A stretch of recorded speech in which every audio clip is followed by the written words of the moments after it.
The second part of the actus reus of assault is that the act that the defendant has committed must cause the victim to expect or apprehend that force will be applied to him or her, that she is going to be punched or kicked or beaten up.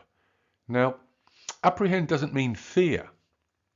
As the victim in an assault case only needs to anticipate or expect or apprehend that force will be used against her.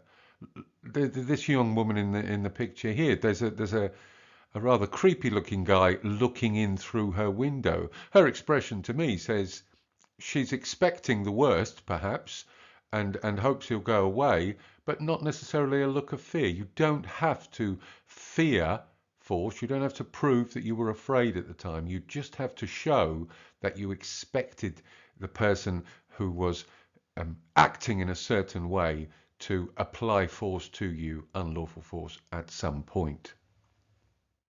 Historically, the courts have required that the victim must apprehend immediate personal violence or force. In other words, that the force threatened must be part of the current activity. Classic examples of where it wouldn't be part of the current activity and not immediate would be, for example, a threatening text message sent from someone living abroad. There would be no assault, as it would be obvious that the defendant couldn't actually carry out the force.